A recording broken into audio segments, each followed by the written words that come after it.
हरे कृष्णा। श्री श्री राम नवमी महामहोत्सव की। तो बहुत ही पावन दिन है, भगवान राम का प्राकट्य दिवस है। मगर इस पावन दिन को और पावन बनाया जा सकता है जब हम श्री रामचंद्र जी का स्मरण करेंगे, उनकी महिमा का गान करेंगे, उनकी महिमा का श्रवण करेंगे। तो भक्त का जीवन है हमेशा मंगलमय। तो एक बार एक आश्रम था वृंदावन में, एक महंत थे वहां जो उसकी टेक केयर किया करते थे। सीताराम लक्ष्मण हनुमान जी का विग्रह था। अब जो महंत है उनकी इच्छा हुई कि थोड़ा अयोध्या में दर्शन करके आते हैं, रामलला का नया मंदिर बनने वाला है, हम भी थोड़ा देख के आए। तो शिष्य को बोलते हैं कि अब मैं जा रहा हूं, पीछे से आपको इन विघ्नों की सेवा करनी है। तो शिष्य बोलते हैं मैं कैसे करूंगा? गुरुजी बोलते हैं चिंता मत करो, जैसे मैं करता था बिल्कुल वैसे ही आपको सेवा करनी है। ठीक है गुरुजी, आपकी इच्छा है तो वो सेवा करने का प्रयास करूंगा। तो गुरुजी चले गए, अयोध्या चले गए रामलला का दर्शन करने। तो अब पीछे शिष्य, अब उसको पता नहीं था कि कितनी सारी सेवाएं होती हैं मठ में। तो वहां पर मार्केटिंग भी करनी है, परचेजिंग भी करके आनी है, सारा सामान लेके आना है। अब कोई और सहारा भी नहीं है तो खुद ढो के आना है। फिर यहाँ आके सारे जो सब्जियां हैं उनकी कटिंग करनी है, उनकी सफाई करनी है, फिर उनको पकाना है, फिर भगवान को ऑफर करना है, फिर सबको बांटना है, फिर जब खा पी के चले जाएंगे फिर सफाई करनी है, फिर उसके बाद जितना भी लेखा जोखा है अकाउंट्स है वो संभालना है। तो बड़ा मुश्किल है। तो जैसे तैसे करके बेचारा पूरा दम लगा के वो सेवा करने का प्रयास कर रहा है। मगर कुछ दिनों बाद जो पानी अब सिर से ऊपर चढ़ रहा है, समझ नहीं रहे उसी चीजें, क्या करूं मैं, कैसे करूं? गुरुजी सेवा दे के गए हैं, हो नहीं पा रही है, मगर इच्छा बड़ी तीव्र है, कैसे न कैसे करके सेवा तो करूंगा, किसी को भी सेवा में लगाना पड़े मगर सेवा पूरी करूंगा। तो एक दिन बैठा है ऐसे ही, तो भक्त के लिए और कौन है, उनके ठाकुर जी हैं। तो ठाकुर जी के सामने मेडिटेट करते हुए बैठा है उनके सामने। तो एकदम से नजर पड़ती है सामने जो राम दरबार है, तो वहां देखते हैं हनुमान जी। तो हनुमान जी के पास जाते हैं, बोलते बुरा ना मानिए, can I talk to you for a minute? बोले हनुमान जी बोले बताइए जी क्या इच्छा है, क्या कर रहा हूँ आपके लिए? तो भक्त बोलते हैं कि देखो हनुमान जी, आप देख रहे हो ना मेरे को, कितना मैं अपनी जान लगा रहा हूँ, खून पसीना बहा रहा हूँ, फिर भी सेवाएं पूरी नहीं हो रही, और आप तो बस वहां जाके ऑल्टर में बैठे हो, खाली बैठे हो। तो थोड़ा आ जाओ ना, नीचे आ जाओ, थोड़ा हाथ बटा दो, है ना, बहुत सामान लाना होता है मार्केट से, तो ये लिस्ट ले लो, थोड़ा सामान ले आओ जाके ना। बैठने, खाली बैठने से क्या होता है? भगवान की सेवा करने से कुछ होता है ना, हाथ जोड़ के बैठने से क्या होगा? आइए सेवा करिए। तो हनुमान जी सोचते बोले आज तक तो ऐसी रिक्वेस्ट किसी ने नहीं करी ना, लोगों ने बल मांगा, शक्ति मांगी, मगर ये क्या मांग रहा है, ये तो मुझे सेवा में लगा रहा है। तो हनुमान जी ऑल्टर से नीचे उतरे और चले गए। बोलते wait wait wait, Hanuman ji देखो आप जाने जाते हो पहाड़ वहाड़ उठाने के लिए, अब सारा सामान हम उठा लेना मार्केट से, जो लिस्ट दी है वही उठा के लाना। तो गए हनुमान जी, अब सामान ढो के ला रहे हैं यहाँ पर। तो पूरे किचन में सामान आ गया। अब थोड़ी दिनों में देखा शिष्य ने, कह रहे मैं तो बस मैनेजमेंट करने में रह गया, मगर जो मंदिर होता है वो तो प्रचार के लिए होता है, प्रचार कौन करेगा? अब इतना सारा काम है ना, सफाई भी करनी है, धुलाई भी करनी है, तो फिर यहाँ प्रचार कौन करेगा? अब जब इस प्रकार की भावनाएं अंदर हैं ना, प्रचार करने की, मंदिर को और फलता फूलता करने की, तो कहाँ जाएंगे भक्त? फिर भगवान के ऊपर मेडिटेट करेंगे। तब तो 3 लोग ही खड़े हैं वहाँ, तब मेडिटेट कर रहे हैं लक्ष्मण जी के ऊपर, है ना। तो लक्ष्मण जी को बोलते हैं देखो लक्ष्मण जी, आप तो स्वयं बलराम हैं ना, ठाकुर जी की आप हृदय की बात जानते हैं ना, एक ही स्वरूप दोनों भिन्न मात्र काय, काय व्यू आदि लीला रसहाय, कृष्ण लीला रसहाय। आपका तो भाव यही है, आपका तो औचित्य यही है कि आप कृष्ण की लीलाओं में सहायता करते हैं। तो यहां राम जी के साथ फोटो खिंचाने में खड़े क्या होगा? खड़े यहां पर, नीचे उतरिए, आप तो बलराम हैं, आप तो अनंत शेष हैं। जब आप मुख खोलते हैं तो आप हरि की कथा का अनंत गुणगान करते हैं, है ना। तो आपका और हरि कथाओं का हमेशा कंपटीशन चलता रहता है। आपके अनंत मुख हैं और भगवान की अनंत कथाएं हैं, तो आपस में इस प्रतिस्पर्धा चलती रहती है कि कौन पूरा कर पाएगा हरि कथाओं को। तो आइए लक्ष्मण जी नीचे उतरिए, व्यासासन खाली है ना, वो क्रंदन कर रहा है, रो रहा है, यहां पे आके बैठिए और कृष्ण की लीलाओं का गुणगान करिए, राम की लीलाओं का गुणगान करिए। तो लक्ष्मण भी सोचते हैं आज तक ऐसी रिक्वेस्ट किसी ने नहीं बोली, है ना। लोगों ने बोला यहाँ तीर चला दो, इसको मार दो, ये काम तो हमने किए हैं, श्री राम जी की रक्षा करिए, मगर यहाँ प्रचार करने का कार्य। आइए नीचे आइए। तो अब आए लक्ष्मण जी भी नीचे उतर गए ऑल्टर से और बैठ गए व्यासासन पे, अब प्रचार कर रहे हैं। अब उस तरफ तो खूब सामान आ रहा है, हनुमान जी सामान ला रहे हैं और यहाँ पे लक्ष्मण जी बैठे हैं ना, वो प्रचार कर रहे हैं। अब सोचिए स्वयं बलराम जी जब भगवान की महिमा का गान करेंगे तो कितना सुंदर गान होगा, तो इतना मधुर गान होने लग गया, इतनी सुंदर भगवान की गाथाएं वहाँ पर सुनाने लग गए बलराम जी लक्ष्मण के रूप में।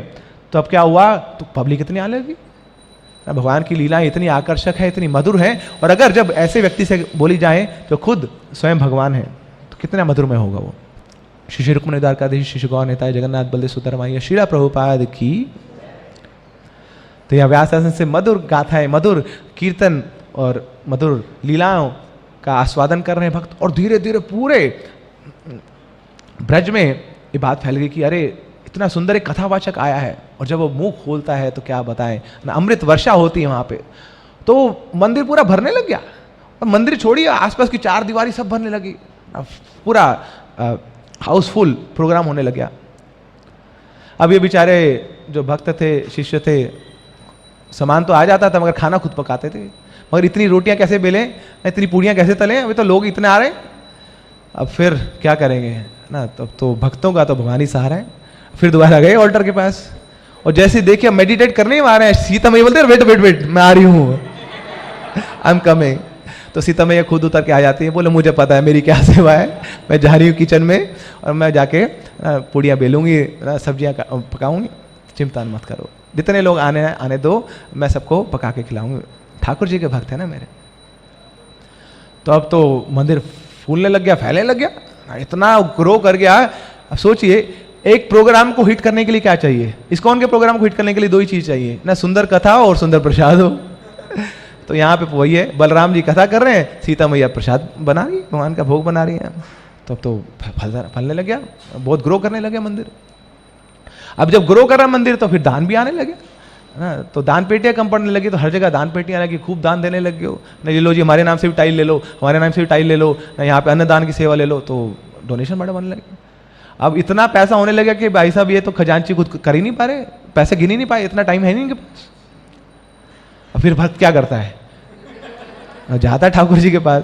अब वहाँ तो अकेले राम जी खड़े हैं, अब पहले जाके बोलते हैं ठाकुर जी देखो कोई सेवा नहीं दे रहा मैं आपको, मगर मैं आपके भाव को जानना चाह रहा हूँ कि आप अकेले खड़े रह के बोर हो गए होंगे ना, ना इधर सीता है, ना लक्ष्मण है, ना हनुमान, अकेले बैठ के क्या करेंगे आप। कोई पिकनिक पे जाता है तो संगी साथी ना हो तो क्या पिकनिक है वहाँ पे, है ना, तो आप ऐसे ही अकेले खड़े हैं वहाँ पे, नीचे आ जाओ आप भी, है ना, सेवा नहीं है आपके लिए। बस क्या है कि थोड़ा बड़ी सारी बुक्स हैं, हमारी अकाउंट्स बुक्स हैं, ये आपके पास रख देता हूँ, जब समय मिले तो थोड़ा देख लेना ना, थोड़ा आगे पीछे कर लेना, थोड़ा अकाउंट देखते रहना, संभाल लेना, तो अकाउंट भी सेट हो गया। तो अब यहाँ पे मंदिर बढ़ रहा है, खूब प्रचार हो रहा है ना, दूर दूर से गाँवों से लोग आ रहे हैं, भगवान का दर्शन कर रहे हैं और प्रसाद पा रहे हैं, कथा सुन रहे हैं। अब थोड़े समय बाद वापस गुरुजी आते हैं, तो गुरुजी देखते हैं ये क्या है, ये हमारा मंदिर है, ये मंदिर रेनोवेट हो चुका है और कतारें लगी हुई है मंदिर में, मुझे भी कतार में खड़े होकर आना पड़ रहा है क्योंकि हुलिया बदल गया, गुरुजी को पहचान नहीं रहा कोई। तो गुरुजी भी कतार में खड़े होकर आ रहे हैं, बड़ी लंबी लाइन करने के बाद यहाँ पे आते हैं तो देखते हैं अरे ऑल्टर में कोई नहीं है, विग्रह कहाँ गए विग्रह। उस शिष्य को देखा, शिष्य चुरा के तो नहीं ले गया मेरे विग्रह को, तो वहां जाके देखे तो शिष्य भी लगा हुआ सेवा करने के लिए, मगर देखते हैं यहाँ कोई प्रचार कर रहा है, कोई व्यासासन में बैठा और इतना सुंदर इतना मधुर भगवान की गाथाओं का प्रचार चल रहा है, और पूरा जो मंदिर है वो हाउसफुल है, और अंदर बड़ी सुंदर सुगंध आ रही है किचन से, ये कौन पका रहा है, इतना सुंदर भोग कौन पका रहा है। तो शिष्य के पास जाते हैं, गुरुजी ये सारा मेकओवर कहाँ से हो गया। तो फिर शिष्य बताते हैं गुरुजी आप बोल के तो चले गए थे कि सेवा कर लो, कैसे करनी है बस जैसे मैं करता हूँ, मगर गुरुजी आप गुरुजी हैं, मैं तो शिष्य हूँ, मैं कैसे सेवा करूंगा ऐसी। तो मैंने तो हाथ खड़े कर लिए और फिर मैं गया वहाँ ठाकुर जी के ऑल्टर में, अब कोई और सहारा तो मिला नहीं था, तो मैंने उनसे आग्रह किया। तो यहाँ पे पहले हनुमान जी को लगाया तो मार्केटिंग कर रहे हैं, फिर बलराम जी को लगाया वो प्रचार कर रहे हैं, फिर ये सीता मैया को बुलाया तो खाना पका रही हैं। अब पैसा बहुत आ रहा था ठाकुर गुरुजी, तो ये राम जी भी लग गए सेवा में। तो जब गुरुजी ने सुना तो गुरुजी ने उस शिष्य को गले लगा लिया, उसका आलिंगन किया और आंखों से अश्रुधारा बह रही है, क्रंदन कर रहे हैं। फिर गुरुजी बोलते हैं अरे मैं गया था अयोध्या राम जी का दर्शन करने के लिए, मगर तूने तो यहां बैठे बैठे रामचंद्र जी को वहां बुला लिया है। क्या क्या भाव है ना, ऐसा पर्सनल संबंध है भक्तों का, शिष्यों का अपने भगवान के साथ। तो ऐसा पर्सनल संबंध हमें डेवलप करना है। अब ये नहीं कि अपनी सेवाओं के लिए भगवान को बुलाना है कि देखो मेरे गुरुजी ने मेरे को इंस्ट्रक्शन दिए माला करने की, माला मेरे से तो होते नहीं, ठाकुर जी उतर के माला कर लो, अपना नाम जप कर लो आप, ऐसा नहीं। प्रभुपाद जी ने बोला है कि आपकी जो पर्सनल सेवाएं वो तो आपको खुद करनी पड़ेंगी, स्पेशली जो हरि नाम के लिए बंदा नहीं रख सकते, बोले कि नौकर रख लिया वो हरि नाम करता है मेरे लिए। हम आजकल 64 माला कर रहे हैं ना, तो हायर किया हुआ हमने बंदा। प्रभुपाद जी बोलते हैं जो हरि नाम है और जो हरि कथा का श्रवण है ना, ये तो व्यक्तिगत हमारी सेवाएं हैं। एक बार प्रभुपाद जी ऐसी कथा कर रहे थे तो प्रभुपाद जी ने देखा कि अरे शिष्य बड़े कम है ना क्लास में, कहाँ गए सारे शिष्य।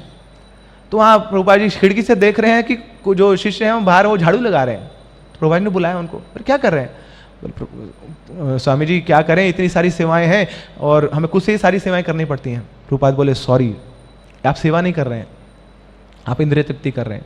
आपको लग रहा है कि बहुत मीनियल सेवा कर रहे हैं, मगर आप क्या कर रहे हैं, हरि कथा को छोड़कर ये सेवाएं कर रहे हैं। हरि कथा का श्रवण ये तो हमारे जीवन का सबसे बड़ा ये संपदा है। प्रभुपाद जी फिर बोलते हैं you can hire people to sweep the floor but you can not hire people to hear the glories of the Lord. और हमारा शुद्धिकरण तो इसी से होगा।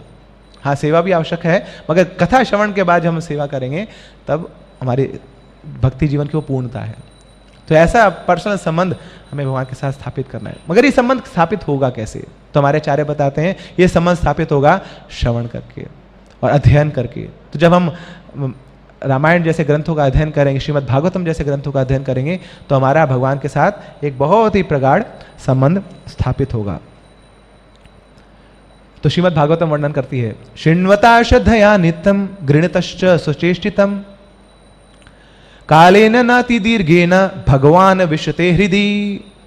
तो क्या करना है, शृण्वता श्रवण करना है। कैसे, श्रद्धया, श्रद्धा से जब हम श्रवण करेंगे। और कब श्रवण करेंगे, साल में एक बार नहीं, शृण्वता श्रद्धया नित्यम, when we hear every day.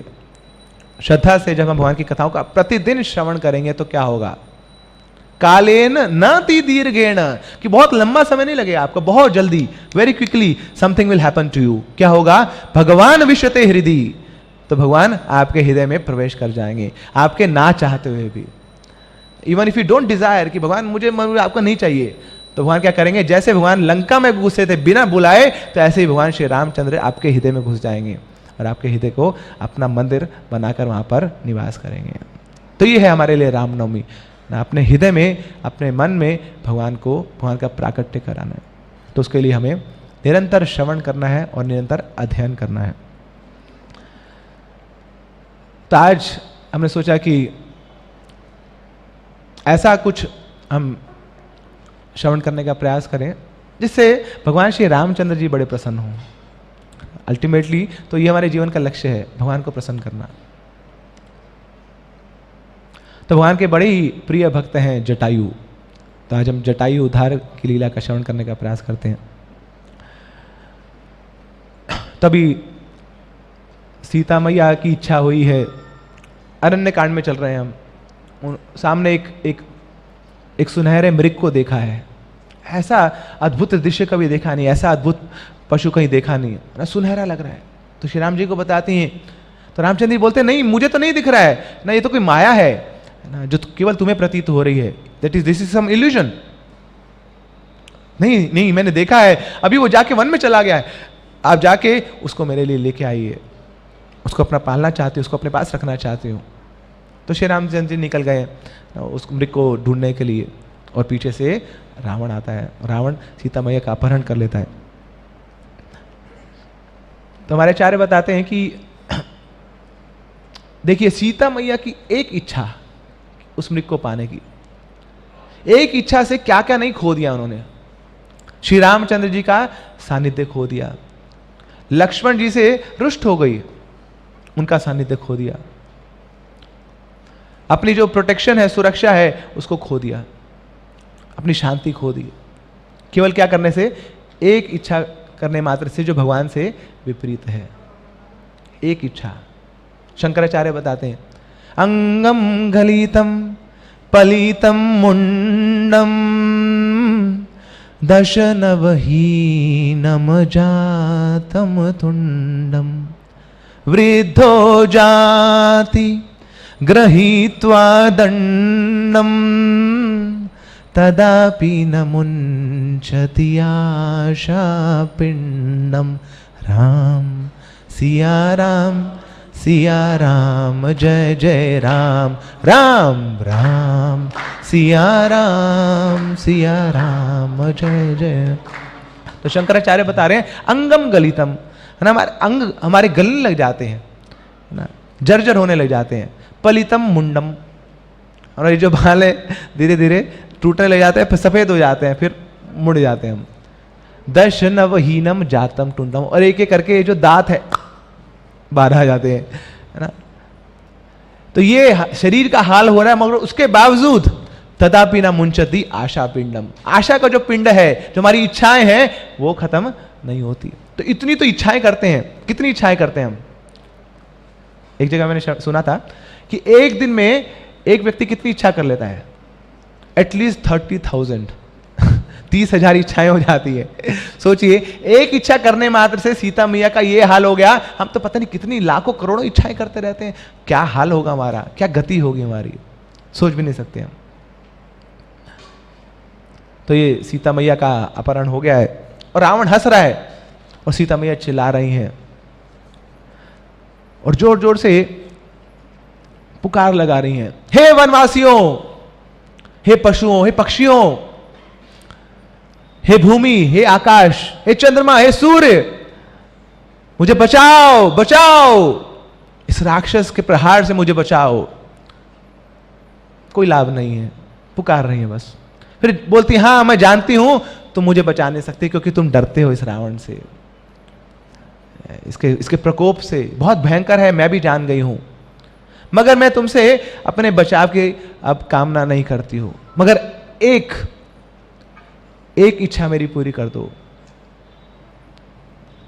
एक सपोर्ट दे दो मुझे, कि जब मेरे आराध्य, मेरे इष्ट देव श्री रामचंद्र जी मुझे ढूंढते हुए आए, तो उनको यह जरूर बता देना कि मैं एक बड़ी निर्दयता से मुझे दक्षिण की ओर खींचा जा रहा है। तो बस मैं इतनी कामना करती हूं आपसे। तो सीता जोर जोर से पुकार रही है, हाय रघुनाथ, हाय रघुनाथ, हाय रघुनाथ। तो इतने में ये पुकार पहुंचती है नीचे बैठे हुए एक पक्षी के ऊपर, जिसका नाम है जटायु। 10,000 सालों तक दंडक आरण्य में जटायु विराजमान है, और बताया जाता है कि जितनी भी 84 लाख योनि हैं, उन सबके राजा हैं जटायु। चाहे वो शेर हो, चीता हो, उसके भी राजा हैं जटायु। तो सारी योनियों को एक साथ आप रख दें और एक तरफ है जटायु, फिर भी पलड़ा भारी रहेगा जटायु को, वो इतने शक्तिशाली थे। और जटायु दशरथ महाराज के मित्र हैं, और अभी थोड़े समय पहले भगवान श्री रामचंद्र जी की भी भेंट हुई थी जटायु से, तो वहां भी मैत्री का संबंध स्थापित हुआ था पंचवटी में। तब सीता मैया ने जब जटायु को देखा, तब उससे गुहार लगा रही हैं बचाने के लिए। तो सीता मैया बोलती हैं कि मेरे ऊपर एक उपकार कर दो, मैं जानती हूं आप वृद्ध हो, आप युद्ध नहीं कर पाओगे, मगर आप ये जरूर कर दीजिए कि आप युद्ध मत करिए। मैं जानती हूं आप बूढ़े हैं, आप बहुत कमजोर हैं, आप 10,000 युद्ध कर चुके हैं। मैं नहीं चाहती कि आप एक और युद्ध मेरे लिए किए, मगर एक फेवर आप मुझे दे दीजिए कि जब श्री राम और लक्ष्मण यहां पर आए, तब उन्हें बताइएगा कि मैं आपका इंतजार कर रही थी, मैं सांस नहीं ले पा रही थी, हर क्षण मैं आपका स्मरण कर रही थी। तो ये संदेश मेरा उन तक पहुंचा दीजिएगा। और रावण खींचता हुआ जा रहा है सीता को, तो रास्ते में पेड़ों से टकरा रही हैं, तो पेड़ों की टहनियां टूट रही हैं, वहां से जो फल हैं, फूल हैं, वो नीचे गिर रहे हैं, और सीता मैया के जो आभूषण हैं सब नीचे गिर रहे हैं। अब जटायु रावण को बोलते हैं कि देखो रावण, तुम इस वन में आए हो और इस वन का मैं राजा हूं, तो तुम मेरे अतिथि के रूप पे आए हो, अतिथि तो देवता के समान है। तो मैं तुम्हें एक उपहार देना चाहता हूं। और क्या उपहार है? कि मैं चैलेंज करता हूं तुम्हें कि मुझसे युद्ध करो।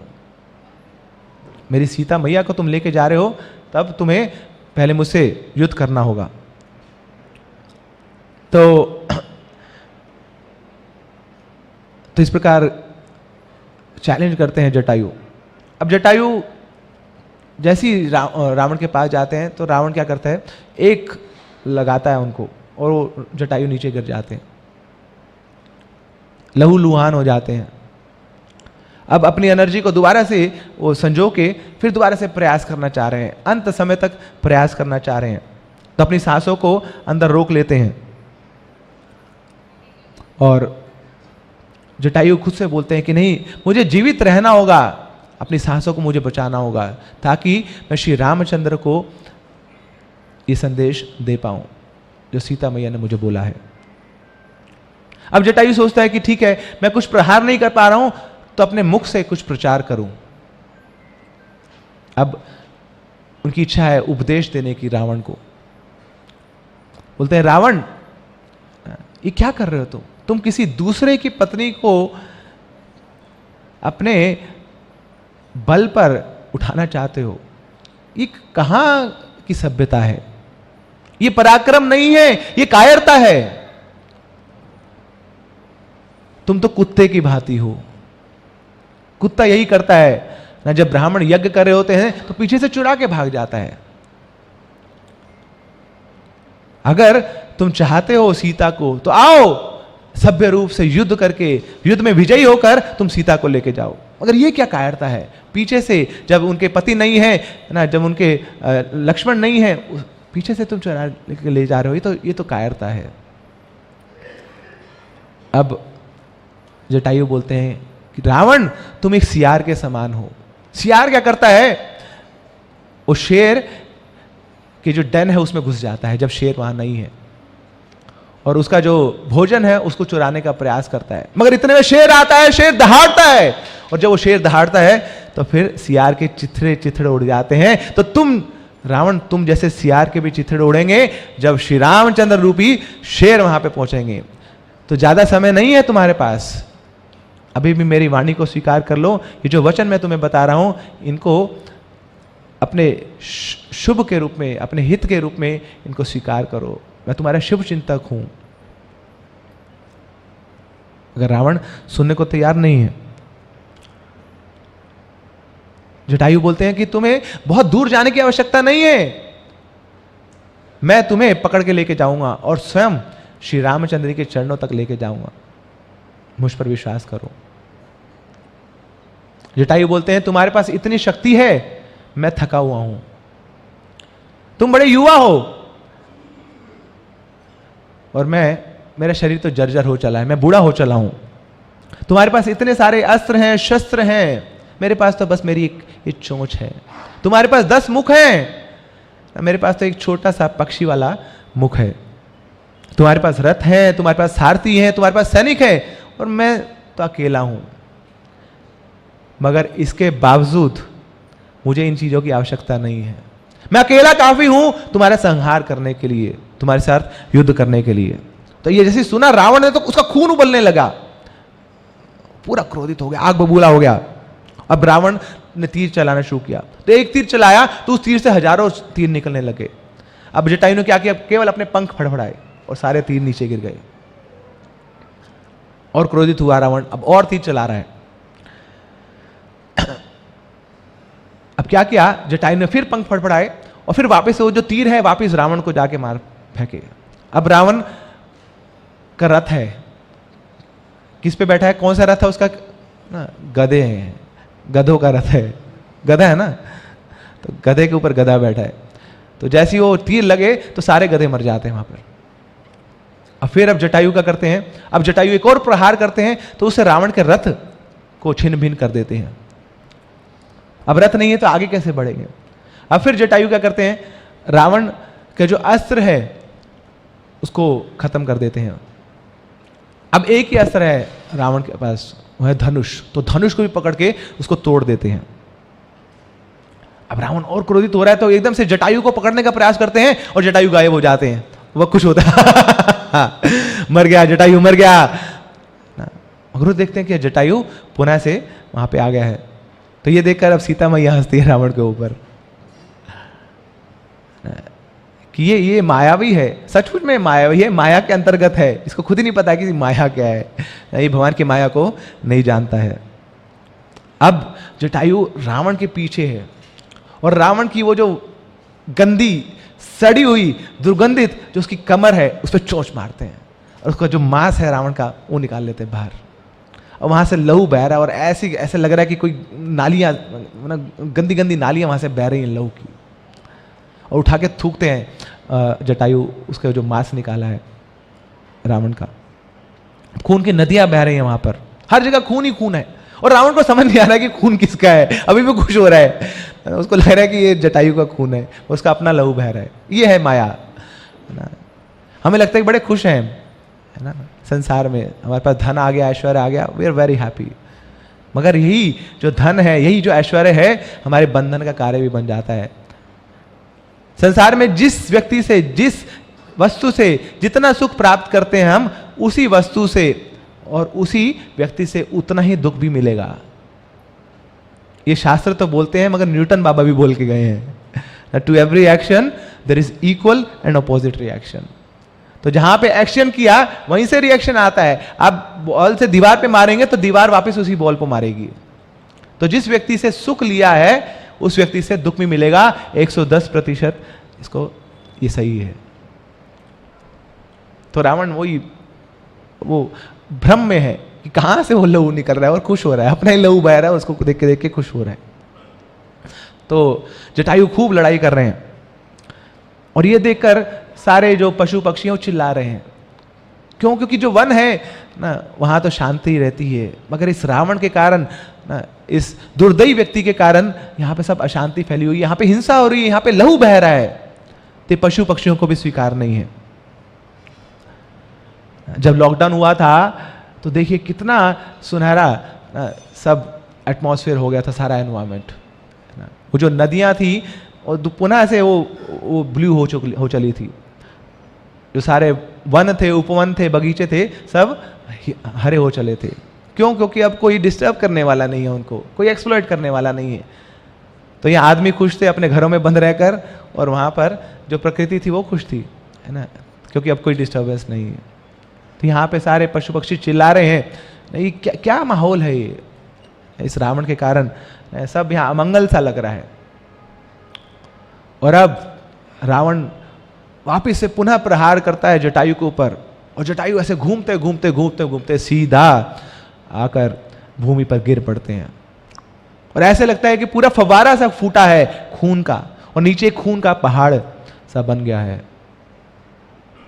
और ये देखकर सब पशु पक्षी, सब पेड़ पौधे जोर जोर से चिल्लाते हैं, पुकारते हैं, चीत पुकार करते हैं, क्रंदन कर रहे हैं। और ये देखकर सीता महारानी भी वो क्रंदन करने लग जाती हैं, क्योंकि उनकी आखिरी आशा अभी अब धूमिल पड़ गई है। यही तो एकमात्र मेरा सहारा थे, जो मेरी इस दुर्दशा को मेरे प्रभु श्री रामचंद्र को बताएंगे, वो भी नहीं रहे अब। मगर गिरने पर जटायु देख रहे हैं सीता मैया को, और वो जान रहे हैं उनके भाव को, उनके भय को। तुरंत बोलते हैं रावण को कि रावण, तुम मुझे मार तो सकते हो, मगर मैं अपने शरीर को, अपनी आत्मा को अपने शरीर से अलग नहीं होने दूंगा जब तक मेरे प्रभु श्री रामचंद्र मेरे समक्ष प्रकट नहीं होंगे। तब मैं उन्हें बताऊंगा कि एक डरपोक राक्षस आया था ना, जो कुत्ते की तरह था, जो सियार की तरह था, पीछे से आकर मेरी मैया सीता को चुराने का प्रयास कर रहा है। और फिर जटायु सीता मैया को बोलते हैं कि मैया तुम क्रंदन मत करो, ये जो तुमने आंसू बहाए हैं, यही आंसू, इन्हीं आंसुओं के कारण श्री रामचंद्र आपके पास आएंगे, आपको पुनः से अपने पास मिलाप करने के लिए लेकर जाएंगे। तो आपके जो ये अश्रु हैं कोई साधारण अश्रु नहीं है, इसका मूल्य इस पापी रावण को चुकाना पड़ेगा। तो ये मेरे आखिरी शब्द हैं, आपके आपके पुत्र के आखिरी शब्द हैं सीता मैया। तो और कुछ बोल नहीं पा रहे हैं जटायु, और उधर रावण हंस रहा है। आसपास के सारे जीव जंतु जटायु के लिए प्रार्थना कर रहे हैं, और सब जब रावण चला जाता है जो जटायु की परिक्रमा कर रहे हैं। तो जटायु भी यहां पर आखिरी सांसें ले रहे हैं, मगर अपने प्राणों को त्याग नहीं रहे। तो वहां जितने भी जीव जंतु थे सबको स्मरण हुआ आया। पहले भी एक ऐसा ग्लोरियस डिपार्चर था भीष्म देव का, बाणों की शैया में पड़े हैं, बहुत पीड़ा हो रही है, शरीर से लहू बह रहा है, मगर उसके बावजूद भीष्म देव अपने शरीर को त्याग नहीं रहे हैं। क्यों? वेट कर रहे हैं किसका? उत्तरायण का। तो भागवत में वर्णन आता है ना कि भीष्म देव उत्तरायण का वर्णन कर रहे हैं, मगर वही भागवत बताती है जो बड़ी डीप है, बड़ी गहरी है। एक उत्तरायण तो होता है एस्ट्रोलॉजी की दृष्टिकोण से ना, ज्योतिष दृष्टिकोण से, जब सूर्य मकर राशि में प्रवेश करता है तो उसको उत्तरायण बोला जाता है। मगर भागवत बताती है कि असली में उत्तरायण क्या है? उत्तरायण, अयन मतलब निवास, उत्तरा मतलब जो परीक्षित की मैया है, वो भगवान श्री कृष्ण जब उत्तरा के गर्भ में परीक्षित महाराज की रक्षा करने के लिए प्रवेश कर जाते हैं, तो इसलिए उनका नाम उत्तरायण का होता है। तो वो है भगवान श्री कृष्ण उत्तरायण। परीक्षित महाराज भी उत्तरायण कहे जाते हैं ना, क्योंकि वो भी उत्तरा के गर्भ में थे, मगर यहाँ भगवान प्रवेश किए हैं परीक्षित महाराज की रक्षा करने के लिए, इसलिए उनका नाम है उत्तरायण। तो भीष्मदेव किसका इंतजार कर रहे थे? सूर्य का नहीं, तो असली सूर्य है ना, भगवान श्री कृष्ण, उनका इंतजार कर रहे थे। तो यहाँ जटायु भी ना, जो सूर्यवंशी श्री रामचंद्र हैं, उनके आने का इंतजार कर रहे हैं। तो उधर रावण सीता मैया को ले गया है लंका में, बड़े बड़े महल दिखा रहा है उनको कि देखो सीता ना, तुम्हारा कितना बड़ा सौभाग्य है कि तुम्हें रावण का संपर्क में हुआ है। रावण तुम्हें इतने सारे ऐश्वर्य देगा, ये महल देखो, चुन लो जितने महल चाहिए। मगर सीता के लिए कोई औचित्य नहीं है उन महलों का, है ना, ये तो झोपड़ियों से भी बर्बाद है। जहां पे श्री रामचंद्र नहीं है, जहां पे उनका नाम नहीं है, जहां पे उनका रूप नहीं है, जहां पे उनकी लीलाएं नहीं है, जहां पे उनके गुण नहीं है, तो ऐसा स्थान तो नरक के समान है। तो सीता मैया क्या करती हैं? फिर भगवान की जो प्रकृति है उसका आश्रय लेती हैं, बाहर बगीचे में चली जाती हैं, अशोक वाटिका में जाती हैं। बोले नहीं रावण, मुझे नहीं चाहिए तुम्हारे इन महलों का आवास, मेरा तुम्हारा संबंधी क्या है जो तुम्हारे इन महलों को मैं स्वीकार करूं। यही हुआ था भगवान श्री कृष्ण के साथ भी।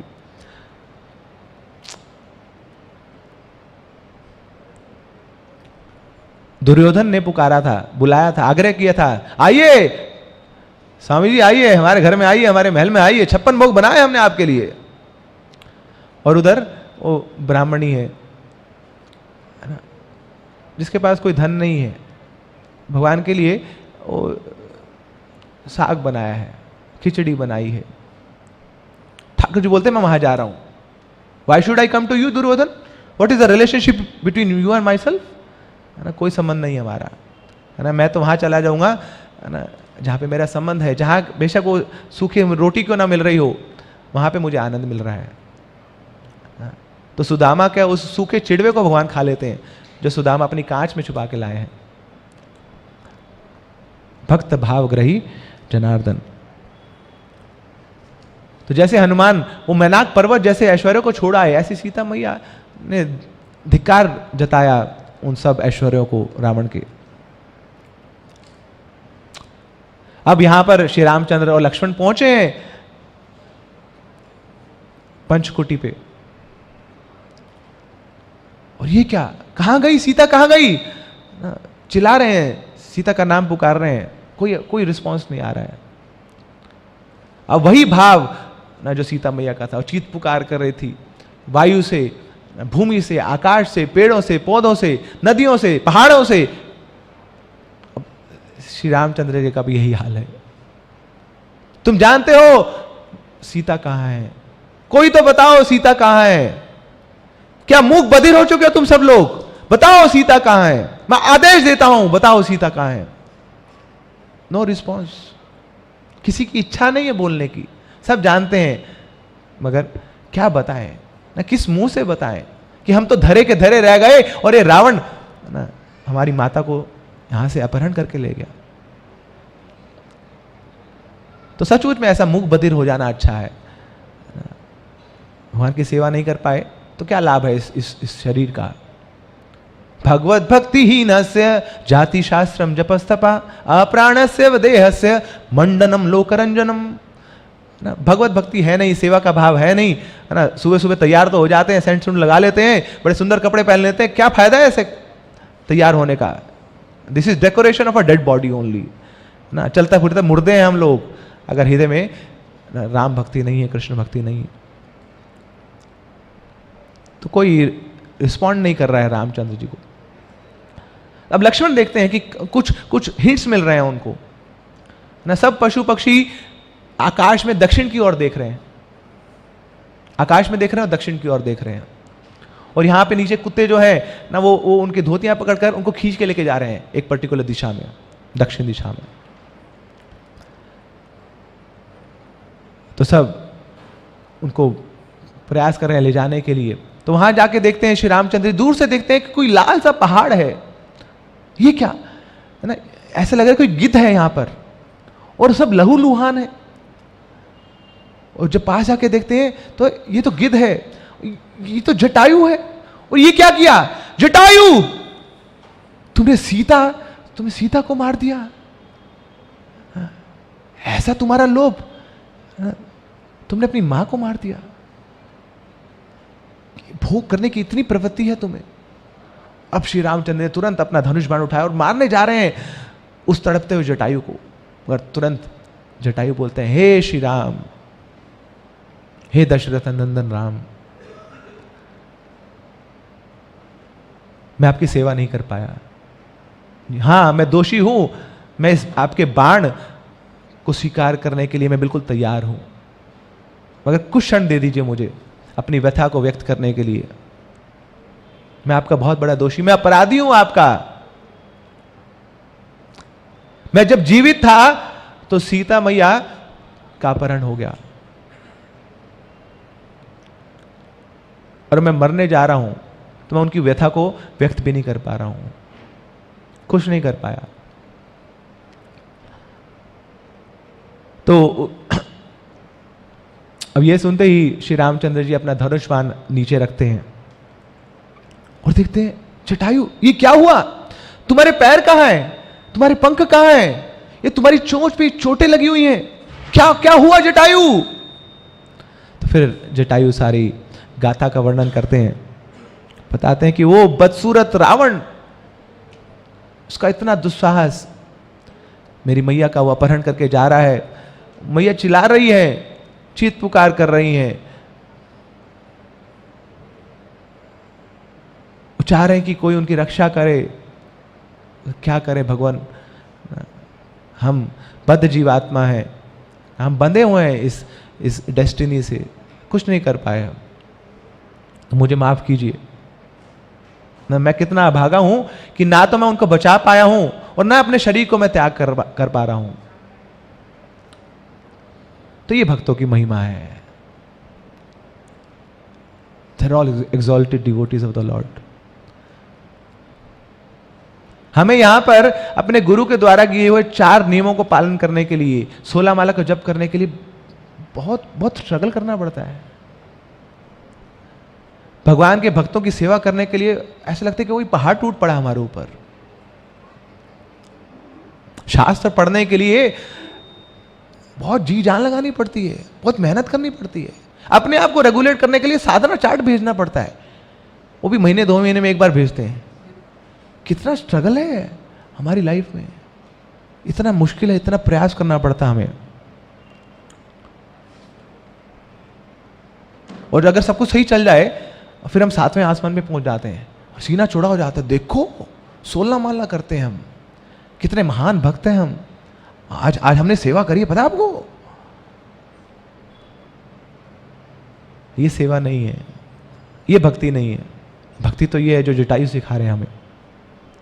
जो भक्त वो है जो तैयार है भगवान के लिए मरने को, कुछ कर कराने को, कुछ कर जाने को, अपना जीवन त्यागने को भी तैयार हो, कोई भी मूल्य देना क्यों ना पड़े ठाकुर जी की प्रसन्नता के लिए, भगवान को प्रसन्न करने के लिए, गुरु को प्रसन्न करने के लिए वो तत्पर है।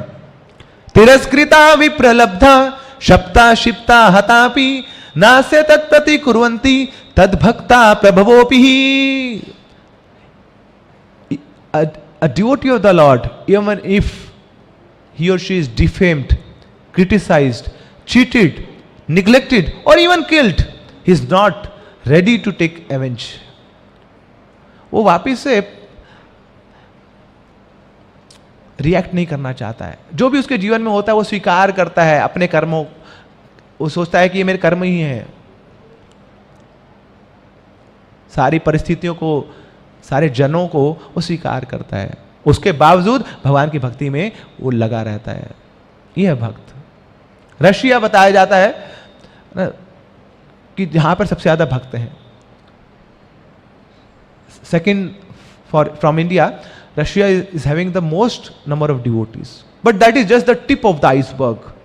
नहीं तो केवल ऊपर का दिख रहा है, उसके नीचे बहुत बड़ा त्याग है वहां के भक्तों का।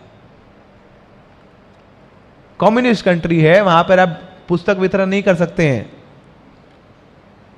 अगर आपके हाथ में माला देख ली तो हाथ काट देंगे, और आपके गले में कंठी माला देख ली तो गला काट देंगे। ऐसी जगहों पे वहां पे वो छुप छुप के प्रचार करते हैं, अपनी जान पे खेल के प्रचार करते हैं। तो एक बार रशिया में कुछ डिवोटीज बुक डिस्ट्रीब्यूट कर रहे थे, उनको पकड़ लिया, जेल में डाल दिया। अब भक्त लोग तो कहीं पे भी डाल दें उनको, उनका तो मॉर्निंग प्रोग्राम चालू हो जाता है, तो जेल में ही मंगल आरती चालू हो रही है, नरसिंह आरती चल रही है ना। तो आसपास के जो गार्ड्स हैं उनको प्रचार करने शुरू हो गए।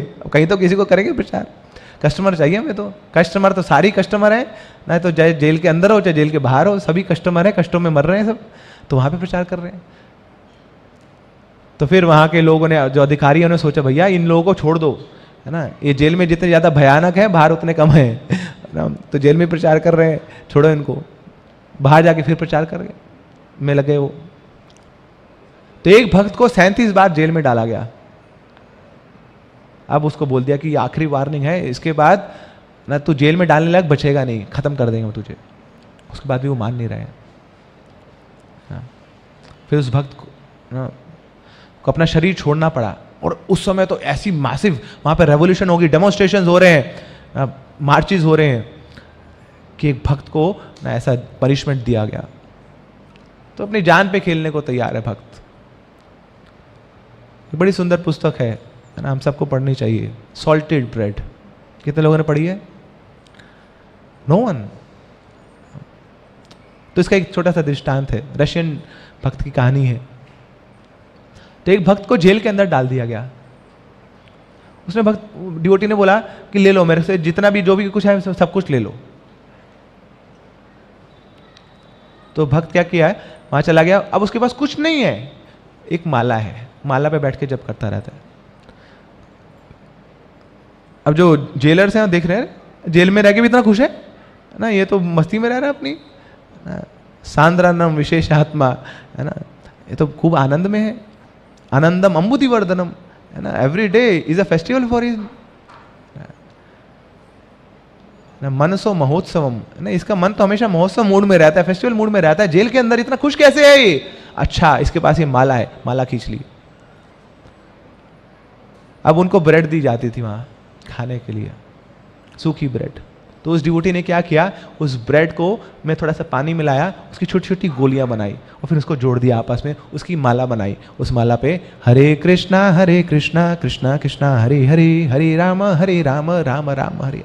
अरे हमारे सामने हम माला कर रहे होते, सामने ब्रेड आ जाते, माला छोड़ के ब्रेड खा लेते हम, और यहाँ पे जो ब्रेड है, ब्रेड छोड़ के उन्होंने उसको माला बनाई है, उसको अपने जीवन में स्वीकार किया। ये ग्लोरी है भक्तों की। तो ऐसा त्याग हमें करना होगा, भगवान को अपना बनाना है। तो we have to see, we have to take risk in life. आजकल कुछ ग्रांट्स होती हैं, उसको बोलते हैं हाई रिस्क हाई रिवॉर्ड। तो जितने ज़्यादा रिस्क लेंगे उतना बढ़िया रिवॉर्ड मिलेगा। तो ऐसे ही अगर आप भगवान के लिए ना आप तपस्या करेंगे, ना जोखिम उठाएंगे, तो भगवान आपके लिए जोखिम उठाएंगे।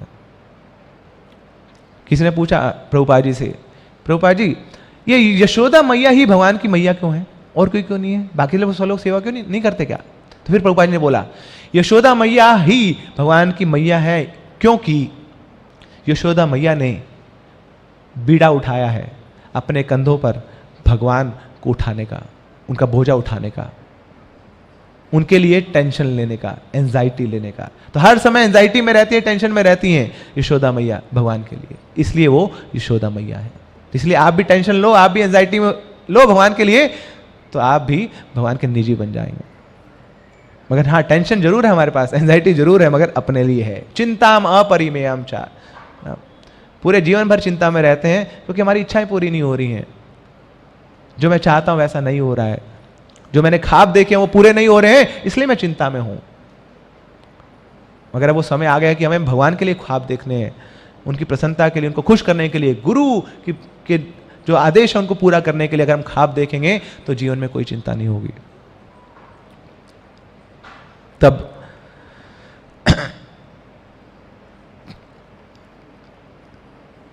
ये दृश्य देख रहे हैं श्री रामचंद्र जी जटायु की तपस्या का। अब श्री रामचंद्र जी भी अपने आप को,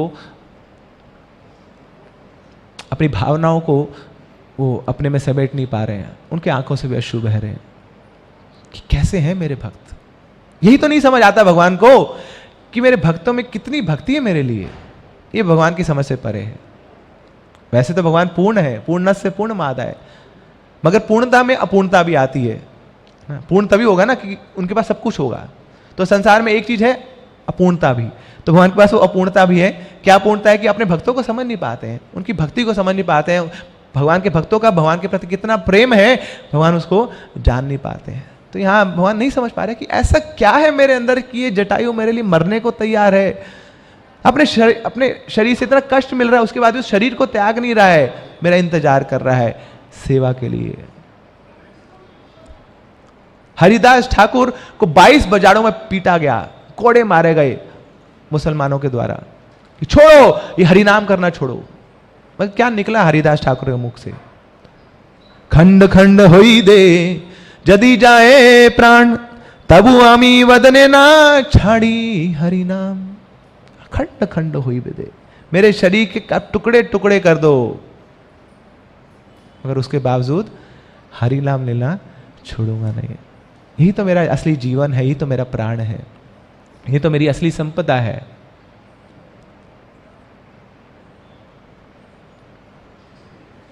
तो कैसे इसको त्याग दूं? और उसके बावजूद हरिदास ठाकुर बड़े प्रसन्न है, कोड़े जैसे ही पड़ते हैं तो खुश होते थे, और मारो और मारो। क्यों? क्योंकि हरिदास ठाकुर सोच रहे अगर मेरे ऊपर कोड़े पड़ने से हरि नाम की महिमा फैलती है तो why not do it, why not accept it. सब लोग जान पाएंगे कितना शक्तिशाली है हरि नाम। और सचमुच में हरिदास ठाकुर को तो कोई दर्द महसूस नहीं हो रहा था, कोई पीड़ा महसूस नहीं हो रही थी। तो बाद में जाके जब महाप्रकाश लीला होती है, चैतन्य महाप्रभु सब भक्तों को बुलाते हैं तो हरिदास ठाकुर को भी बुलाते हैं। और तब उस समय चैतन्य महाप्रभु हरिदास ठाकुर को बताते हैं कि हरिदास क्या हुआ था उस दिन? मुझे पता लगा तुम्हें बहुत मारा गया, मगर उसके बाद तुम हंस रहे थे। मारने के बाद कोई हंसता है क्या? ना, क्या कारण है उसका? तो हरिदास ठाकुर बोलते हैं महाप्रभु कुछ आप ही की लीला होगी इसमें, मुझे तो कोई दर्द महसूस नहीं हो रहा था। वो कोड़े मारते जा रहे थे, मेरी बत्ती से निकली जा रही थी, मैं और प्रसन्न होता जा रहा था। मैं बोला था और मारो और मारो ना, वो ऐसे लग रहा था वो अपनी एक्सरसाइज कर रहा है ना, तो और हरि नाम की महिमा फैल रही थी। तो फिर महाप्रभु अपनी चादर उतारते हैं और दिखाते हैं, देखो हरिदास, कोड़े तो तुम पर पड़ रहे थे मगर निशान यहाँ है, कष्ट मुझे हो रहा था। तो ये है भगवान ना, भगवान के भक्त अपने भक्तों के लिए कुछ भी करने को तैयार है। उनके सारे पापों को, उनके सारे कष्टों को भगवान अपने ऊपर ले लेते हैं। जीसस क्राइस्ट क्या किया ना, बांध दिया गया, हाथ बांध दिए गए, पैर बांध दिए गए। क्या गुनाह था उनका? क्या किया था? एक गुनाह था ना, कि भगवान के प्रेम को वो फैला रहे थे, भगवान के संदेश को फैला रहे थे। ये गुनाह किया था उन्होंने। और उस गुनाह की सजा क्या है? हाथों में कीलें गाड़ दी गई हैं, पैरों में कीलें गाड़ दी गई हैं, और वहां से खून रिस रहा है और उसमें उनको अपना प्राण त्यागने पड़ रहे हैं। तो ये फंडामेंटल नेचर है एक भक्त की, कंपैशन, कृपा। तो ही कृपा की प्रतिमूर्ति है जटायु। तो हमारे लिए तो अपना घर मेंटेन कर लेना, हम उसी को बड़ी नोबल क्वालिटी मान लेते हैं कि देखो जी एक बीवी है, 2 बच्चे हैं, और ये बॉस है, बड़े सारे काम हैं, बड़े अच्छे से करते हैं जी, बड़े एक्सपर्टली हम कर लेते हैं। मगर पड़ोसी को जानते नहीं हम, क्या कष्ट हो रहा है, दुनिया वालों को कुछ लेना देने नहीं हमें। वी आर सो सेल्फिश, इतने स्वार्थी बन चुके हम। मगर यहां जटायु, क्या निस्वार्थ भावना है उनकी, शरीर से खून रिस रहा है, पंख फड़फड़ा नहीं पा रहे हैं वो, यहां मक्खियां बैठी हैं, कीड़े बैठे हुए हैं, मगर उसके बावजूद सेवा की भावना को त्यागा नहीं है उन्होंने। ऐसे लोगों को देखिए, सब कुछ निछावर करने को तैयार है वो, स्काई इज द रूफ ना। तो आकाश में आराम से वो छत मान के उसको बैठ जाते हैं। ये जो भूमि है वो उनकी माता है, उसमें वो उनको ममता नजर आती है। जो उनके हाथ हैं वही उनका पिल्लो बन जाता है, और पेड़ों की जो छाल है वो उनके कपड़े बन जाते हैं। पेड़ जो फल फूल देते हैं उनका भोजन बन जाता है, और पूरा जो संसार है वो उनका परिवार है। यह भक्तों का जीवन, यह साधु का जीवन। वो जीता है दूसरों के लिए और मरता है दूसरों के लिए। मगर इस संसार में अगर कोई साधु बन जाए, कोई त्यागी बन जाए ना, तो उसको बोलते हैं अरे ये तो गया, ये तो कामचोर है, कुछ कर नहीं पाया इसलिए साधु बन गया है ना, उसको और कुछ आता नहीं है तो बस हरि कृष्णा कर सकता है। तो ये तो हमारा हाल है इस संसार का। कुछ प्रैक्टिकल तो ये कर नहीं रहा, ऐसी काम धंधा इसको कुछ करना आता नहीं तो क्या करेगा, माले तो रगड़ेगा ही। Srila Prabhupada, he also accepted this fight with Maya. मैं माया से लड़ूंगा, किसके लिए? अपने लिए नहीं, मुझे माया से कोई डर नहीं है, मगर किसके लिए? संसार के लोगों के लिए। मुझे इन सबको बचाना है माया से।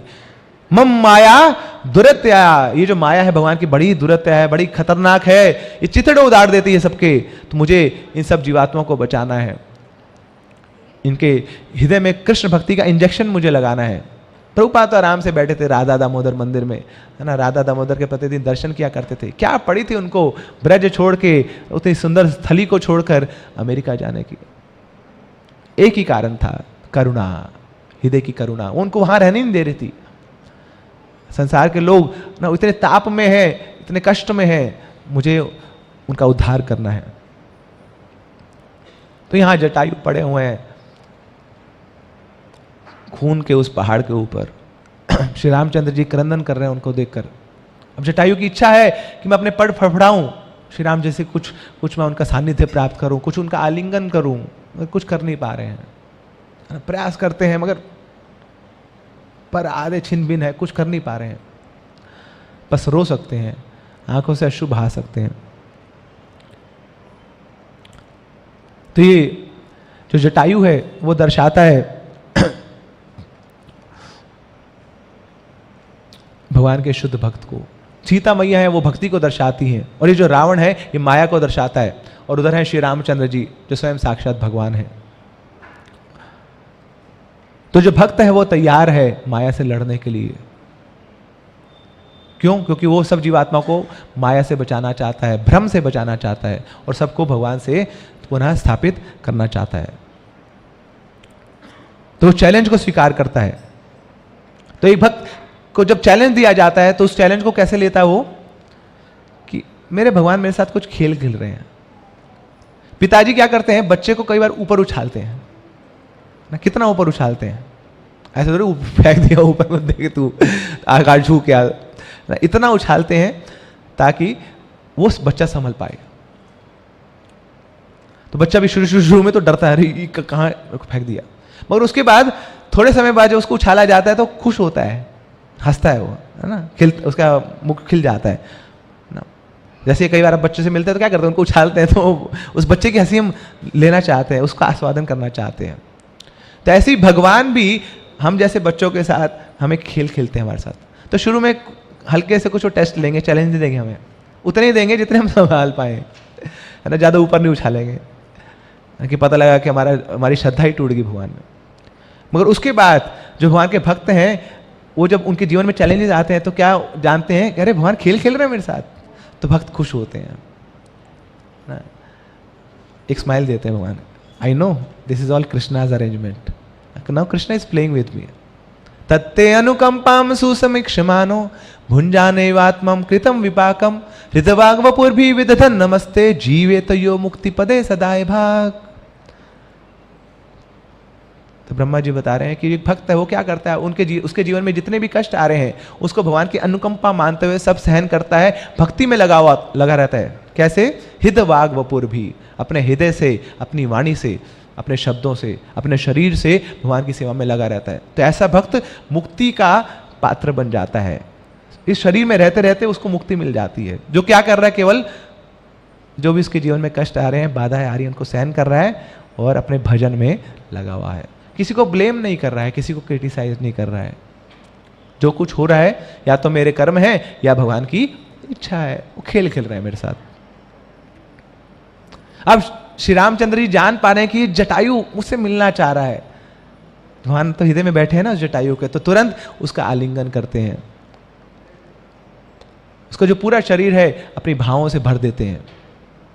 अब जटायु को संतृप्ति मिलती है कि हाँ, एक जीवात्मा के जीवन का लक्ष्य क्या है, यही तो है कि वो भगवान के चरणों में बैठा रहे और भगवान का पूरा आशीर्वाद उसको मिलता रहे। तो देखिए मेरा क्या सौभाग्य है, पशु योनि में रहते हुए मुझे सौभाग्य मिला है। बड़े बड़े जो ऋषि मुनि हैं, ज्ञानी हैं, वो हिमालय पे जाते हैं, तपस्या करते हैं, करोड़ों करोड़ों साल कितना त्याग करते हैं, मगर मैं एक पक्षी योनि में मुझे इतना बड़ा सौभाग्य मिल गया कि रामचंद्र जी के हाथों का आलिंगन मिल गया। क्या सौभाग्य है मेरा। तो उस अवस्था में भी, उस पीड़ित अवस्था में भी, दुखदायी अवस्था में भी, he is internally so blissful. अब श्री रामचंद्र जी बोलते हैं जटायु को, लक्ष्मण की ओर देखते हुए, जटायु मेरा दुर्भाग्य देखिए, मैं राजा बनने वाला था, मगर एक दिन पहले न्यूज आ गई, sorry you are ruled out. अरे राजा ना बने ठीक है, अरे ये क्या वनवास देती है मुझे, 14 वर्ष के लिए वनवास, और तो और वो कष्ट को और बढ़ाने के लिए ना, उस आग में और घी डालने के लिए मेरी पत्नी और मेरे भाई भी मेरे साथ आ गए। ये कितना कष्ट है, क्या मेरा दुर्भाग्य देखिए। फिर पत्नी को लेके जा रहा हूं तो वहां पर ये पत्नी का अपहरण हो गया। और कौन है बाकी मेरे जीवन में, एकमात्र मेरा एक शुद्ध भक्त था जटायु, और ये क्या हो रहा है तुम्हारे साथ। तो मेरा दुर्भाग्य जान पा रहे हो जटायु तुम। तो श्री रामचंद्र जी बोलते हैं कि मेरी हृदय की एक इच्छा जागृत हो रही है, प्रभु बताइए क्या इच्छा है। रामचंद्र जी बोलते हैं मेरी इच्छा है कि मैं आग में कूद लगा दूं। अभी तो जल रहा हूं, मगर बहुत धीरे धीरे जल रहा हूं, तो अपने पूरे शरीर को भस्म कर दूं इस आग में। जब मैं क्या करूंगा इस जीवन में, कोई तो है नहीं मेरा। अब मेरी इच्छा है कि मैं समुद्र में छलांग लगा दूं, मगर क्या करूं, मैं अपने शरीर को, अपने प्राणों को शरीर से दूर नहीं कर पा रहा हूं। क्यों? समुद्र तो है सामने, मगर मेरे हृदय में इतना विरह है ना, वहां पे एक सूर्य उग रहा है, और सूर्य का प्रकाश इतना है, वो क्या करता है, वो सारे समुद्र को उड़ा देता है, उसको इवेपोरेट कर देता है, तो पानी नहीं बचता, किसमें मैं छलांग लगाऊं। तो अपने प्राणों को मैं त्याग ही नहीं पा रहा हूं। तो रामचंद्र जी अब पुनः जटायु का आलिंगन करते हैं। अब पूछते हैं जटायु तुम्हारी आखिरी इच्छा क्या है। कुछ तो नहीं कर पाया, मगर तुम्हारी आखिरी इच्छा मैं पूर्ण करना चाहूंगा। क्या मांगा वो जटायु ने?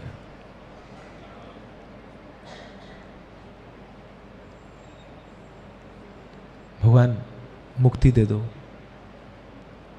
भगवान बहुत कष्ट है इस संसार में, निकाल दो यहां से, भगवान अपने धाम ले जाओ मुझे।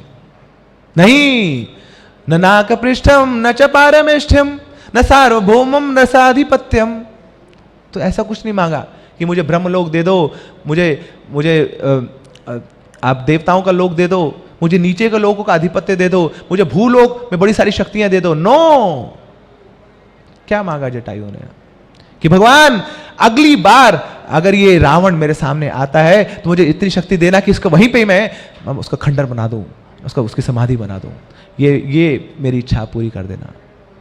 That means Jatayu is ready to fight again,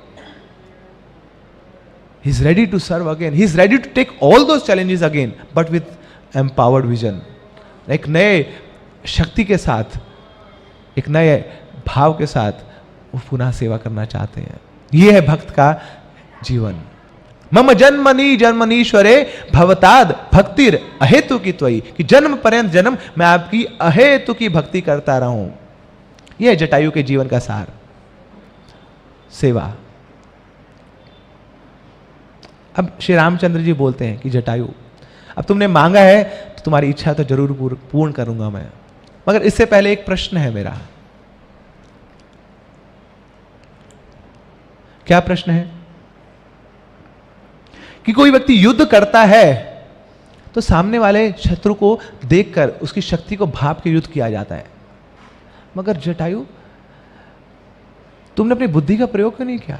तुम जानते हो सामने ही लंकापति रावण है जो मायावी है, और तुम एक छोटे से पक्षी हो।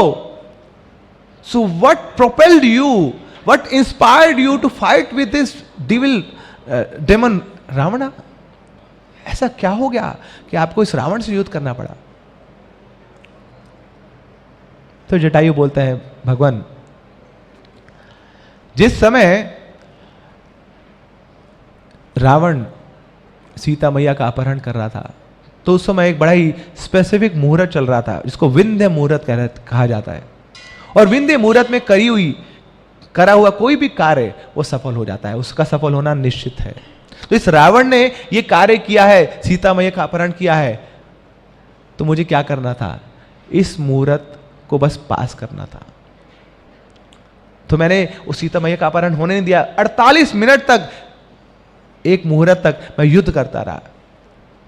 मुझे नहीं पता था कि मुझे उनको बचाना है या नहीं बचाना, मुझे नहीं पता था कि मेरे शरीर के साथ क्या होगा, मगर मुझे ये पता था I have to just pass by this 48 minutes, और मैं कर रहा था। क्योंकि उसके बाद एक और मुहूर्त आ रहा है, इसका नाम है पुनर्वसु मुहूर्त। उस मुहूर्त में क्या होता है कि जो आपका गया है वो वापिस आ जाता है। तो मैं उस मुहूर्त का वेट कर रहा हूं कि ये 48 मिनट चला जाए, विंध्य मुहूर्त में रावण सीता का अपहरण नहीं कर पाए, उसके बाद पुनर्वसु मुहूर्त आएगा, और अब अगर ये लेके भी चला जाए रावण तो सीता मैया का वापिस आना तो निश्चित है। तो मैं उस 48 मिनट तक रावण को उन सारे प्रहारों को सहता रहा। उसने मेरे पैरों को काट दिया, उसने मेरे पंखों को काट दिया, मेरी चोंच पे इतने सारे प्रहार किए, मैं सब कुछ सहन करता रहा केवल इसी के लिए। तो भक्त सेवा भी करता है, साथ साथ बुद्धि भी लगाता है। One has to utilize their intelligence also in the service of the Lord, तब जाके वो सेवा पूर्ण होती है। तब जटायु ने जब ये उत्तर दिया, अब श्री रामचंद्र जी जान रहे हैं कि अब जटायु की लीला पूर्ण हुई है। तो श्री रामचंद्र जी जटायु की आंखों में देख रहे हैं, और जटायु श्री रामचंद्र जी को सुंदर मुखमंडल पे अपना पूरी चेतना केंद्रित कर रहा है। कितना सुंदर स्वरूप है श्री रामचंद्र जी का। श्री रामचंद्र कृपालु भज मन हरण भव भय दारुणम नव कंज लोचन कंज मुख कर कंज पद कंजारुणम। श्री रामचंद्र कृपालु भज मन हरण भव भय दारुणम नव कंज लोचन कंज मुख पद कंजारुणम। तो जो पूरा शरीर है जटायु का, वो श्री रामचंद्र जी का आलिंगन किए हुए है। श्री रामचंद्र जी की भुजाएं जटायु का आलिंगन किए हुए हैं। और जटायु की आंखें श्री रामचंद्र जी के मुख पर हैं और उसके बाद श्री रामचंद्र जी के चरणों पे हैं। और ये चिंतन करते हुए, पूर्ण राम कॉन्शियस होते हुए जटायु अपने देह का त्याग करते हैं। और जब ये दृश्य देखा सब पशु पक्षियों ने, सब पेड़ पौधों ने, तो जोर जोर से वो राम का नाम पुकार रहे हैं, श्री रामचंद्र भगवान की, श्री रामचंद्र भगवान की। और देवी देवता वहां पे आ गए हैं, देवी देवता पुष्प वर्षा कर रहे हैं। क्या क्या सुंदर श्रद्धांजलि है। यहाँ पर सर्वस्व न्यौछावर किया है जटायु ने। और जटायु का सौभाग्य देखिए कि स्वयं उनके इष्ट देव अंत समय में उनकी आंखों के सामने है। अंत काले च मामेव स्मरण मुक्त्वा कलेवरम तम तमेवति कौन्तेय सदा तद भाव भाविता। भगवान गीता में बताते हैं अंत काल में जो मेरा स्मरण कर लेता है तो मेरे धाम आता है, उसको मेरी चेतना मिलती है, मेरा भाव मिलता है। मगर यहां क्या, हमें तो भगवान का स्मरण करना पड़ता है, मगर यहां भगवान जटायु के लिए स्वयं उपस्थित हो गए उसकी आंखों के सामने उसके अंत समय में। क्या इससे बड़ा, क्या इससे सुंदर ना कोई डिपार्चर हो सकता है क्या? This is glorious departure of the devotees. Prabhupada ji से एक बार शिक्षा आके बोलता है, स्वामी जी मेरे को एक संस्था पता लगी है जहां पे बड़ा सुंदर बताया जाता है कि कैसे चलना है, कैसे खाना है, कैसे बोलना है। उस संस्था का नाम है आर्ट ऑफ लिविंग, कैसे जीवन जीना है। प्रभुपाद जी बोलते हैं, बुद्धू हमारी संस्था का भी एक नाम है, बड़ा सुंदर नाम है, हमारी संस्था का नाम है आर्ट ऑफ डाइंग, कैसे मरना है ना ये सिखाया जाता है। अरे जीते तो बड़े कितने सारे लोग हैं ना, वो जन्म ले लेते हैं, कुकर भी जन्म लेते हैं और फिर अपने बच्चों को जन्म देते हैं। इसमें नया क्या है? नया ये है कि कैसे आप शरीर त्याग रहे हैं और उसके बाद आपको वो शरीर दोबारा नहीं मिल रहा है। This is glorious. तो मेरी संस्था में सिखाया जाता है कि ये जो शरीर है कैसे आपका आखिरी शरीर हो। तो हाँ, शरीर आपका मरेगा, मगर ये जो शरीर है फिर पुनः जागृत नहीं होगा। ये मरने के लिए ही है, मर जाए अच्छा है।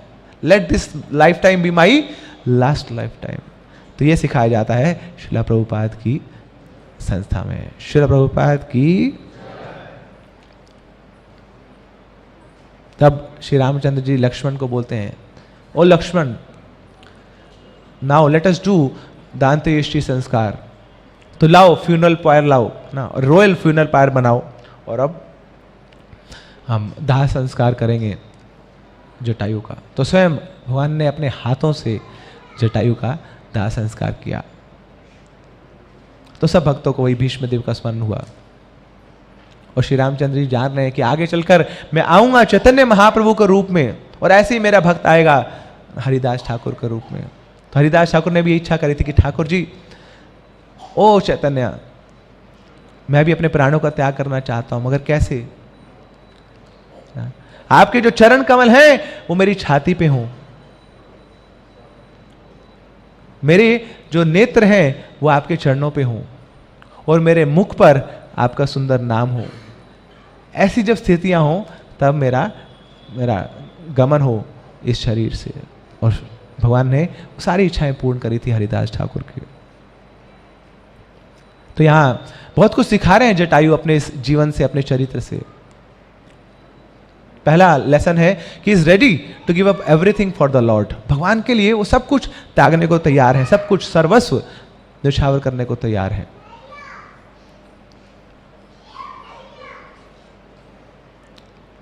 सेकेंडली जटायु सिखा रहे हैं हमें कि भक्ति में कोई बाधा नहीं है। बेशक आपका जन्म कोई बहुत बड़े परिवार में ना हुआ हो, बेशक आपके पास बहुत ज्यादा कोई गुण नहीं हो, स्किल्स नहीं हो, टैलेंट्स नहीं हो, उसके बावजूद आप भक्ति कर सकते हैं। अरे जटायु के पास क्या था? मनुष्य शरीर भी नहीं था ना, वो तो पशु योनि में थे, पक्षी योनि में थे, उसके बावजूद भगवान का आलिंगन उनको मिल गया। ये महिमा मंडित है, ये ग्लोरियस है।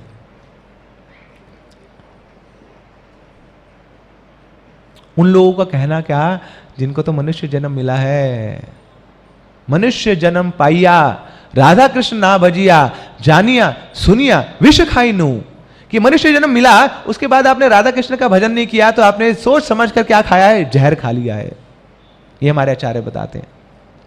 क्या फायदा है इस शरीर का कि जिन्होंने भगवान के भक्तों का दर्शन नहीं किया।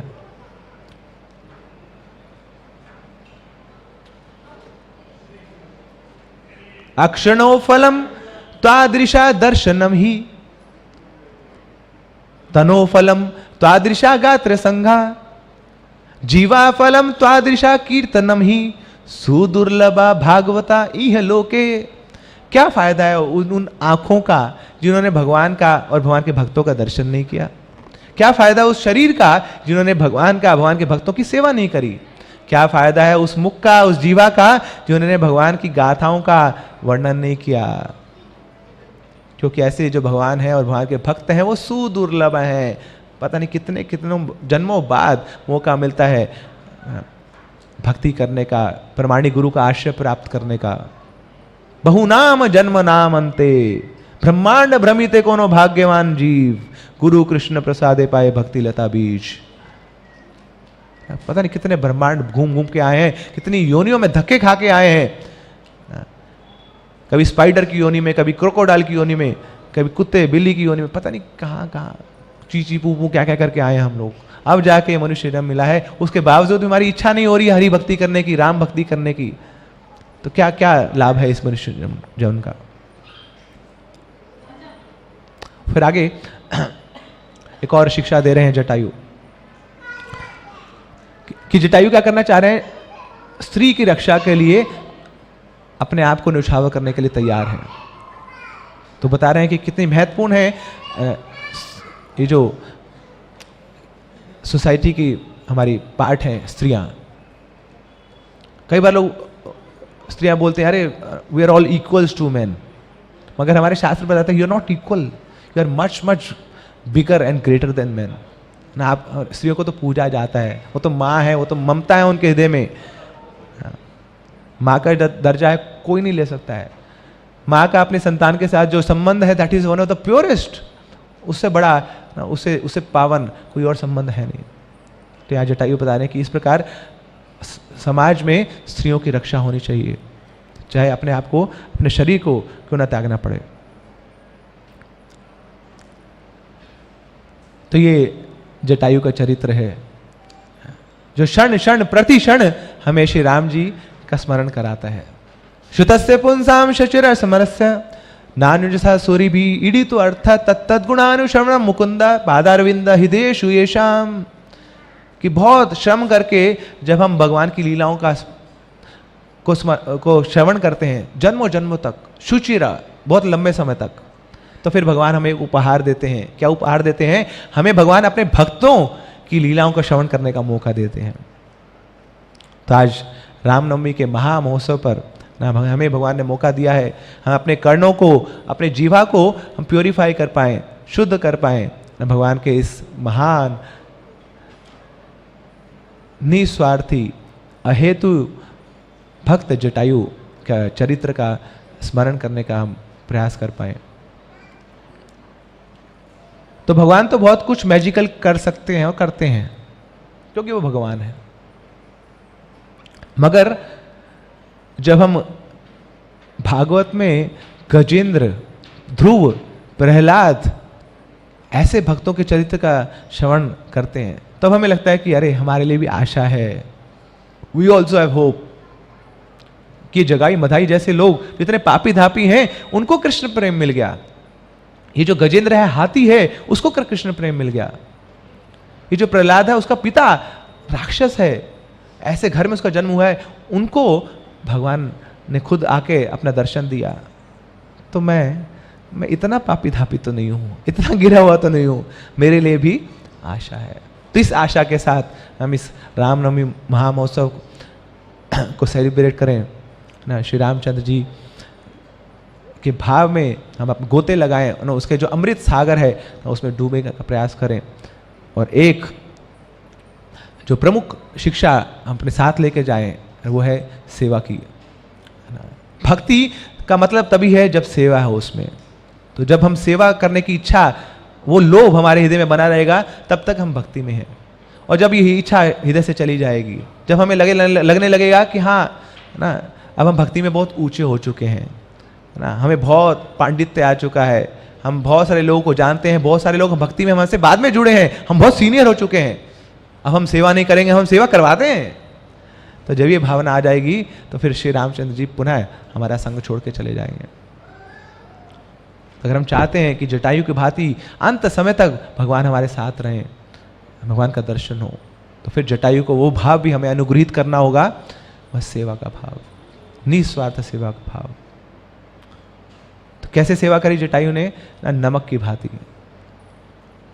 सब्जी में बहुत कुछ डलता है, बहुत सारे इंग्रेडिएंट्स डलते हैं, मगर आप खा रहे हैं, बोले मजा नहीं आ रहा, अरे नमक तो डाला नहीं, बाकी सब कुछ दिख रहा है आपको ना,